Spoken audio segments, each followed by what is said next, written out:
Last ವೀಡಿಯೋದಲ್ಲಿ ನಾನು magic fluid ಅಂತ ಹಾಕಿದ್ದೆ. ಸೊ ಎಷ್ಟೋ ಜನ ಡಿ ಎಮ್ ಮಾಡಿದ್ರು, ಯಾವುದರಿಂದ ಮಾಡಿರೋದು ಆ ಮ್ಯಾಜಿಕ್ ಫ್ಲೂಯಿಡ್ ಅಂತ. ಸೊ ಇಂಟ್ರೆಸ್ಟಿಂಗ್ ಆಗಿದೆ ಅಂತ ಹೇಳಿ. ಸೊ ಹಾಗಾಗಿ ಇವತ್ತಿನ ವೀಡಿಯೋದಲ್ಲಿ ನಾನು ತೋರಿಸ್ತಾ ಇದ್ದೀನಿ. ಸೊ ಇದರಲ್ಲಿ ನಾನು ಕಾರ್ನ್‌ಫ್ಲೋರ್ ಮತ್ತು ವಾಟರ್ ಆ್ಯಡ್ ಮಾಡಿದ್ದೀನಿ, ಎರಡೇ ಐಟಮು. ಸೊ ಎರಡನ್ನೂ ಚೆನ್ನಾಗಿ ಮಿಕ್ಸ್ ಮಾಡ್ಕೊಂಡಿದ್ದೀನಿ ಅಷ್ಟೇ. ಸೊ ನೀವು ನೋಡಬಹುದು ಕನ್ಸಿಸ್ಟೆನ್ಸಿ. ಸೊ ಆದಷ್ಟು ತಿಕ್ಕಾಗಿ ಮಿಕ್ಸ್ ಮಾಡಿ ಇಟ್ಕೊಂಡಿದ್ದೀನಿ. ಸೊ ಇದು ಯಾವ ಥರ ಆ್ಯಕ್ಟ್ ಮಾಡುತ್ತೆ ಅಂತಂದರೆ ನೋಡಿ, ಇಲ್ಲಿ ಫ್ಲೂಯಿಡ್ ಕಂಟೆಂಟ್ ಲಿಕ್ವಿಡ್ ಆಗಿದೆ, ಆದರೆ ನಾನು ಅದನ್ನ ಹೊಡೆದು ನೋಡ್ತಾ ಇದ್ದೀವಿ, ನೋಡಿ ಹಾರ್ಡ್ನೆಸ್ ಇದೆ.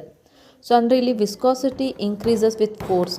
ನಾವೇನಾದರೂ ಹೊಡೆದ್ರೆ, ಅಂದರೆ ಫೋರ್ಸ್ಫುಲ್ಲಾಗಿ ಹೊಡೆದ್ರೆ ಮಾತ್ರ ಅದು ಸ್ಟಿಫ್ ಆಗ್ತಾ ಇದೆ. ಅದೇ ನಾವು ನಿಧಾನಕ್ಕೆ ಏನಾದರೂ ಆ ಲಿಕ್ವಿಡ್ ಒಳಗಡೆ ಕೈ ಹಾಕಿದ್ರೆ ಅದು ನೀಟಾಗಿ ನಮ್ಮ ಫಿಂಗರ್ಸ್ ಎಲ್ಲ ಲಿಕ್ವಿಡ್ ಒಳಗಡೆ ಹೋಗ್ತಾ ಇದೆ.